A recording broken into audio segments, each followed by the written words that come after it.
Hello guys, it's Chazzy. I have been playing Minecraft for some time and made a very good world, but I can imagine an issue that can happen to all of us. You start a world with a high enthusiasm. You chop your first tree, get your first logs, make your first wooden tools, then stone tools, then iron tools. Then you visit the Nether, you start making potions, enchanting, and suddenly you aren't at the early age of the game anymore. But the challenge is still there, because now you are fighting the Ender Dragon, and you have been preparing for this for a while. The dragon is defeated, then you go for the Elytra, and you have shulker boxes, so no issue about the inventory anymore. And you continue making farms, trading, fighting pillagers, building, playing with friends, all the Minecraft stuff. Your world is now big. You've mined a lot, so you have tons and tons of stone. You have a very good enchanted gear, so you don't know what to do with your diamonds, and you have a lot of them. You also have many farms. You have a huge amount of cooked chicken, sugarcane, cacti, pumpkin. You also have many slimes. You can find in your trading hall all you need in terms of tools and gear. You have everything. Then comes the issue, what's next? You have been playing for many hours, but for what purpose? Then you feel the need to start a new world, where having iron tools is still meaningful, and where finding diamonds fills you with happiness. And you start having some questions. Was my game good? Did I succeed? How to evaluate myself? Why do I need to evaluate myself? What is the meaning of life? Every Minecraft player starts asking these questions at some stage. Some of them abandon, others start new worlds with new features and try to discover new updates. The main issue here is that usually we play without purpose. Yes, we have some purposes at the beginning. We want to make some farms, make some buildings, defend a village, fight the dragon, the wither. But the problem is that our purpose is not quantified. We have many things in the game, but we cannot quantify how rich we are. So, how to fix this problem? How to give a new sense to the game? How not to get bored? I experienced this as many of us, and I have a very good solution for you, especially for those who play Minecraft Survival. The key words of the solution are to quantify some aspects of the game and reward the wealth.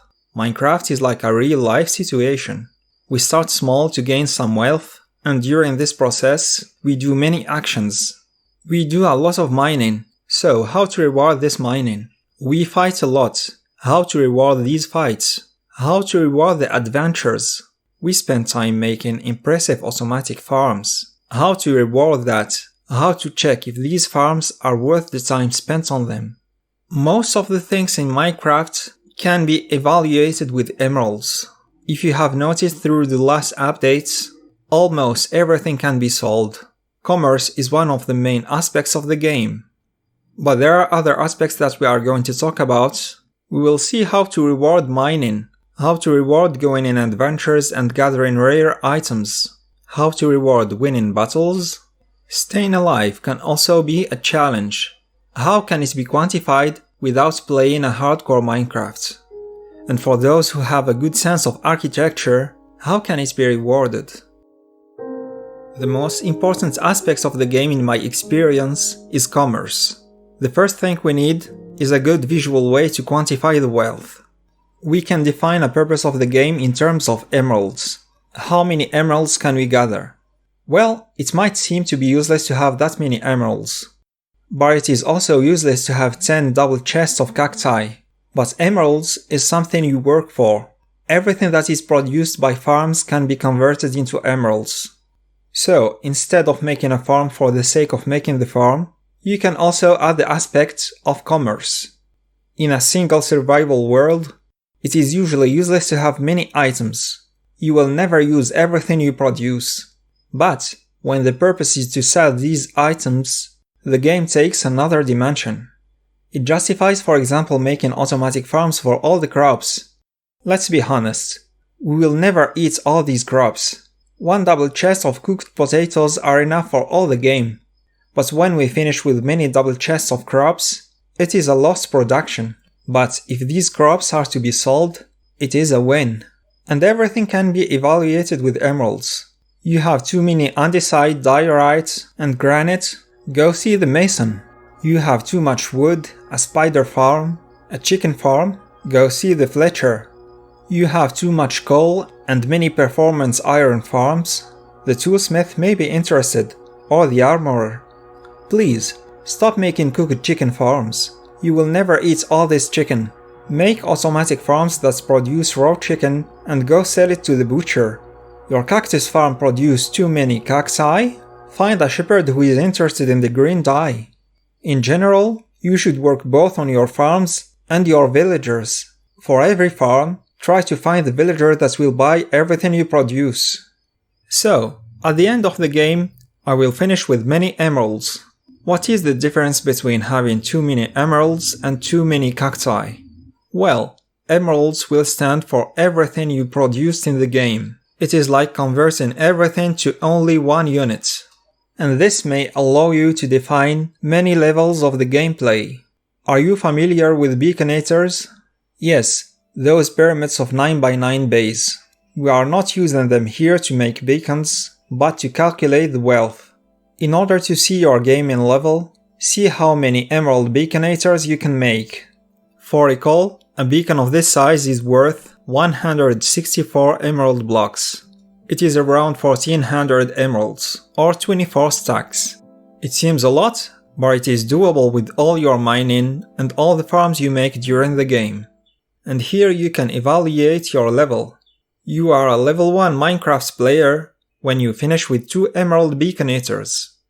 But when most of your farms are automatic, and you've made a farm for each item, you also prepared a decent trading hall, and you spend some time finding relevant trades, then you are a level 2 player, and you should finish with 8 beaconators. Yes, it is 4 times the level 1, but with automation, it is easier and easier to gather items. Now, you have very big farms. The redstone technology is higher. You understand all the details on the mechanics of the game. You also have an automatic pillager farm, and you healed all of your villagers from zombification. So the traits are very interesting. In this case, you are a level 3 player. You should finish with 32 emerald beaconators, and 32 is not enough for such a level. You have an automatic pillager farm, so this quantity of beaconators is definitely justified. And here is a way to compare yourself to other players in terms of wealth. And you can also check how your Minecraft skills are progressing in time. We've seen how to reward most of the game, but there are some aspects of the game that cannot be quantified in terms of emeralds. I wonder who would give a diamond to the weaponsmith for an emerald. If you did it, then you are a weird person. Anyways, once you find a source of mending books, you usually don't have a need to use your diamonds.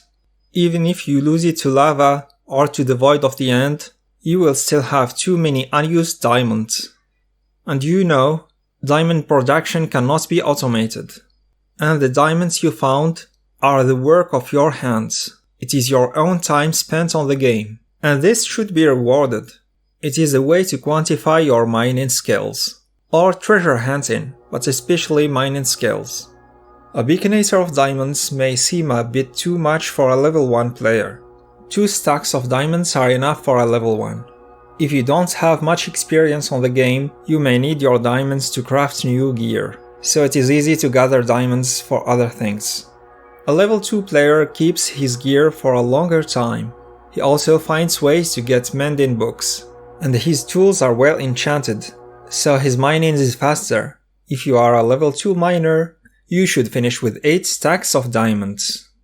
Now, if you are very skilled in keeping your gear, and you buy it directly from your villagers, so you don't need to craft it yourself, all your tools and your armor have the mending enchantment, then you may be the level 3 player. You also use beacons with the haste 2 effects, and you made too many underground farms. In this case, you are definitely a level 3 miner, and you should finish with 1 beaconator of diamond blocks. There are other things to evaluate your mining skills, and also your luck is by finding emerald ores. As you know, emerald ores are very rare, and you can only find them while mining. Do not make the mistake to transform them to emeralds. There is no going back, as emeralds are more common than emerald ore. If you are a level 1 miner, you may encounter no emerald ore during all the game. If you have the chance to find 4 emerald ores, it might be enough for a level 2 player. Don't forget to use your silk pickaxe to get them.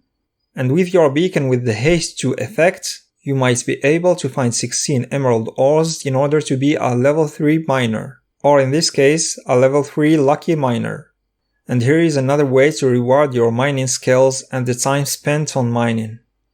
And with the new Minecraft 1.16 update, we may add ancient debris or netherite to the count. Rare as they are, a level 1 player may not encounter any. A level 2 miner should find at least 2 ancient debris, and a level 3 miner should be able to find 8 of them. Well, as you know, Minecraft is not only a game of mining and crafting. Adventures represent a very important aspect and should be rewarded too. During adventures, you can have some rare items that you can't have only by mining or trading. So, do not miss the dragon egg. There is only one of them in the world. Do not miss it, whichever is your level. Now, if you are a level 1 adventurer, you may not have the opportunity to summon the Wither. It is a pity, but summoning the Wither is a bit difficult when we start the game, and actually, we can live without the Nether Star. However, you should be able to defend villages. 2 totems of undying may be the proof of your success. As an adventurer, you also need to show your skills in the water. 1 heart of the sea is not too much asked for a level 1 player. And also at this level, you may not encounter ocean temples, so you won't be asked to get sponges. Now, as a level 2 adventurer, you should be able to summon the Wither at least once and vanquish it. So, have at least 1 nether star or 1 beacon. 8 totems of undying may show your success in defending villages or raiding woodland mansions. As for pirate skills, you should be able to find 2 hearts of the sea. You also should be able to find at least 1 ocean monument, vanquish the Elder Guardians, and gather at least 3 sponges. If you are a level 3 adventurer, you may have built an automatic pillager farm. It isn't difficult for you to have 32 totems of undying, even though it is meaningless to talk about totems of undying for an automatic pillager farm. You also may have a wither skeleton farm, so summoning withers is much more easier for you. Get then 8 nether stars or 8 beacons. 8 hearts of the sea may be enough to reward your sailor skills. And try to get at least 16 sponges by raiding ocean temples. And here is the way to evaluate your adventurer skills. I have only one remark. With the Minecraft 1.16 update, we may have much more adventures to reward. Adventures based on the mechanics of the new mobs and using new items.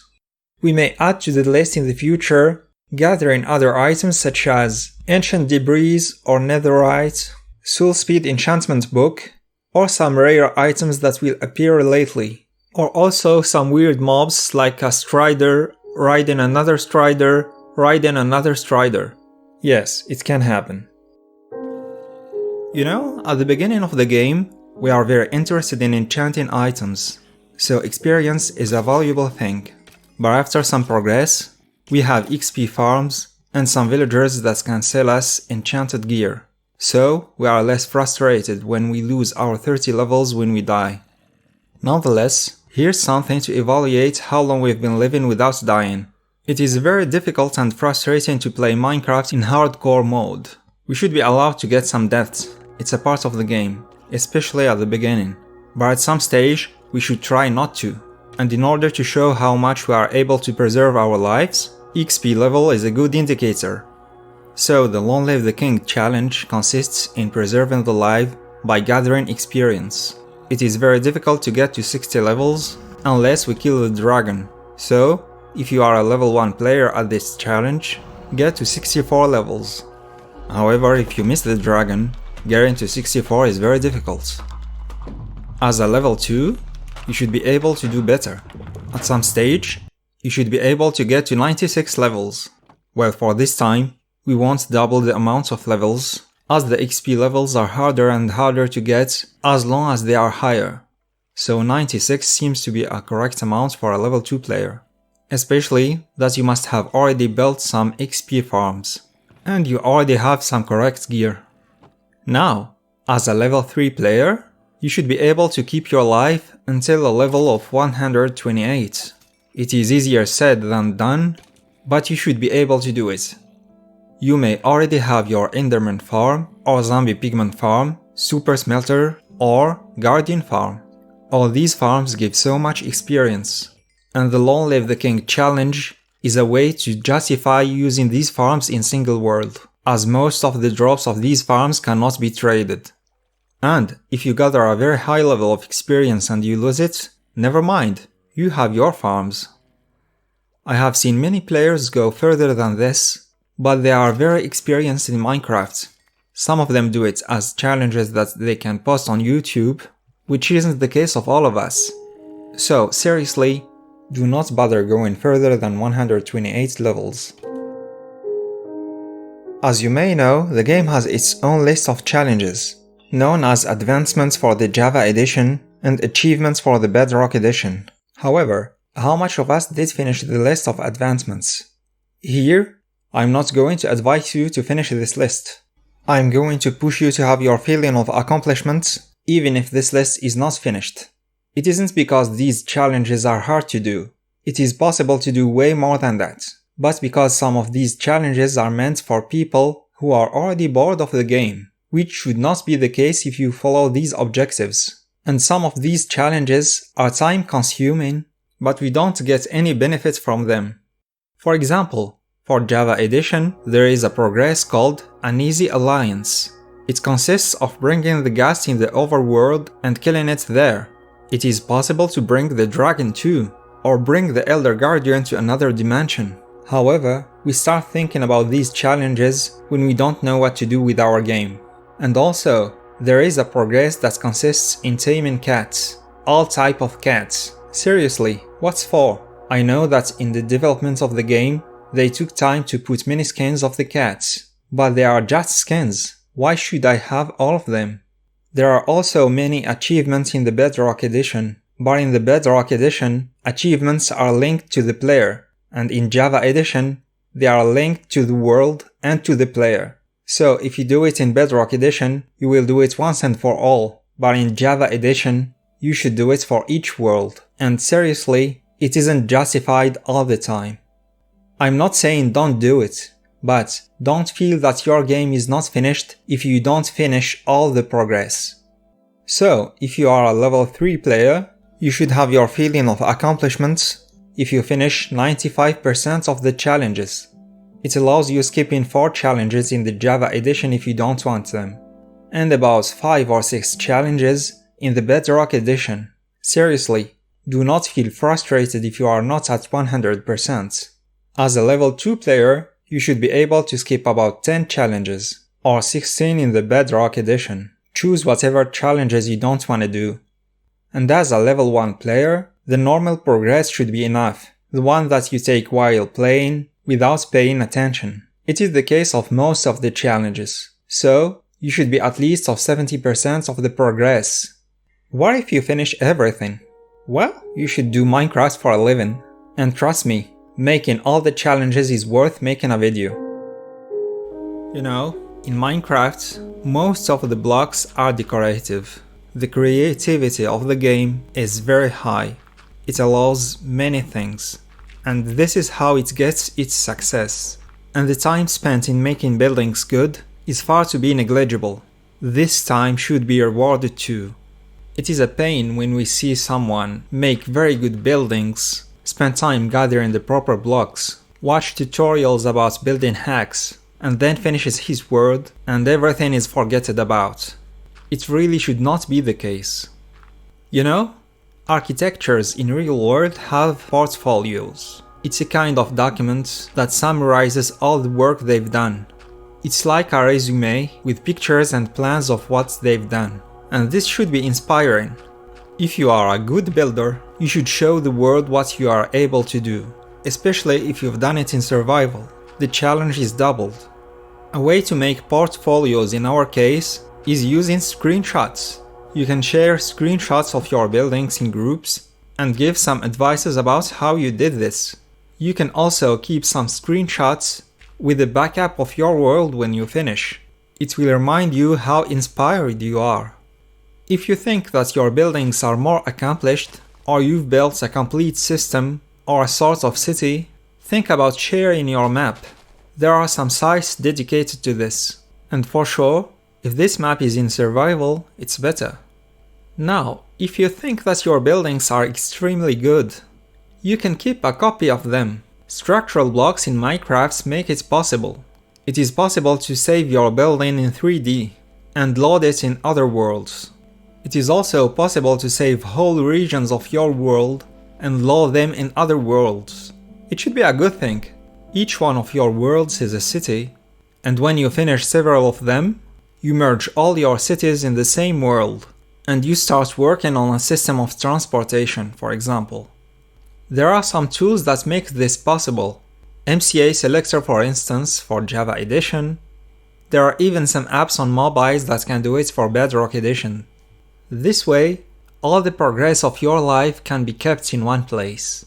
So, all the time you spend making good conceptions will be rewarded in the future. Think about this while playing. Always say to yourself that what you are working on should not be thrown.